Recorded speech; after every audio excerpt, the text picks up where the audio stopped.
Hi Mark, this is Taylor, number 47, and I'm from freshman speaking and listening class. The speech title is I Am the Son of a Terrorist. Here's How I Chose Peace by Zake, Ebrahim. On November 5th, 1990, a man named Al-Sayed Nozir walked into a hotel in Manhattan and assassinated Rabbi Meir Kahane, the leader of the Jewish Defense League. Nozir was initially found not guilty of the murder, but while serving time on lesser charges, he and the other man began planning attacks on a dozen New York City landmarks, including tunnels, synagogues, and the United Nations headquarters. Thankfully, those plans were foiled by an FBI informant. Sadly, the 1993 bombing of the World Trade Center was not. Nozir would eventually be convicted for his involvement in the plot. Al-Sayed Nozir is my father. I was born in Pittsburgh, Pennsylvania in 1983 to him, an Egyptian engineer, and a loving American mother and grade school teacher, who all together tried their best to create a happy childhood for me. It wasn't until I was 7 years old that our family dynamic started to change. My father exposed me to a side of Islam that few people, including the majority of Muslims, get to see.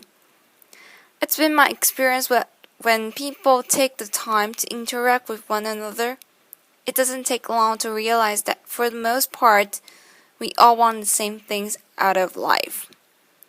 However, in every religion, in every population, you will find a small percentage of people who hold so fervently to their beliefs that they feel they must use any means necessary to make others live as they do. A few months prior to his arrest, he sat me down and explained that for the past few weekends, he and some friends have been going to a shooting range on Long Island for target practice. He told me I'd be going with him the next morning. We arrived at Calverton shooting range, which, unbeknownst to our group, was being watched by the FBI. When it was my turn to shoot, my father helped me hold the rifle to my shoulder and explained how to aim at the target about 30 yards off. That day, the last bullet I shot hit the small orange light that sat on top of the target, and to everyone's surprise, especially mine, the entire target burst into flames. My uncle turned to the other man, and in Arabic said, Ibn Abu, like father, like son. They all seemed to get a really big laugh out of that comment, but it wasn't until a few years later that I fully understood what they thought was so funny. They thought they saw in me the same destruction of my father was capable of. Those men would eventually be convicted of placing a van filled with 1,500 pounds of explosive into the sub-level parking lot of the World Trade Center's North Tower, causing an explosion that killed 6 people and injured over 1,000 others. These were the men I looked up to. These were the men I called Amun, which means uncle.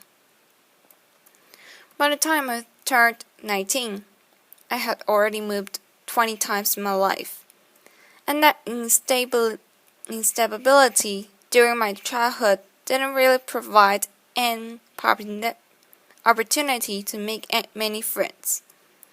Each time I would begin to feel comfortable around someone, it was time to pack up and move to the next town.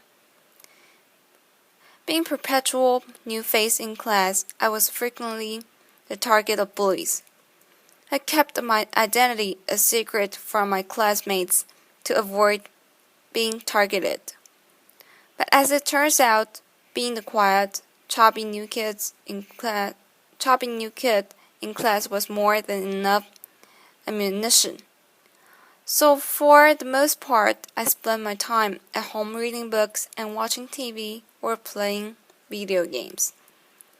For those reasons, my social skills were lacking, to say the least. And growing up in a bigoted household, I wasn't prepared for the real world. I'd been raised to judge people based on arbitrary measurements like a person's race or religion. So what opened my eyes? One of my first experiences that challenged this way of thinking was during the 2000 presidential elections. Through a college prep program, I was able to take part in a national youth convention in Philadelphia. My particular group's focus was on youth violence. And having been the victim of bullying for most of my life, this was a subject in which I felt particularly passionate. The members of our group came from many different walks of life. One day toward the end of the convention, I found out that one of the kids I had befriended was Jewish. Now it had taken several years for this detail to come to light, and I realized that there was no natural animosity between the two of us. I had never had a Jewish friend before, and frankly, I felt a sense of pride in having been able to overcome a barrier that for the most of my life I had been led to believe was insurmountable. Another major turning point came when I found a summer job at Busch Gardens, an amusement park. There I was exposed to people from all sorts of faiths and cultures, and that experience proved to be fundamental to the development of my character. Most of my life, I'd been taught that homosexuality was a sin, and by extension, that all gay people were a negative influence. As chance would have it, I had the opportunity to work with some of the gay performers at the show there, and soon found that many were the kindest, least judgmental people I had ever met. Being bullied as a kid created a sense of empathy in me toward the suffering of others, and it comes very unnaturally to me to treat people who are kind in any other way than how I would want to be treated. Because of that feeling, I was able to contrast the stereotypes I'd been taught as a child with real-life experience and interaction. I don't know what it's like to be gay, but I'm well acquainted with being judged for something that's beyond my control. Then there was The Daily Show. On a nightly basis, Jon Stewart forced me to be intellectually honest with myself about my own bigotry, and helped me to realize that a person's race, religion, or sexual orientation had nothing to do with the quality of one's character. He was in many ways a father figure to me when I was in desperate need of one.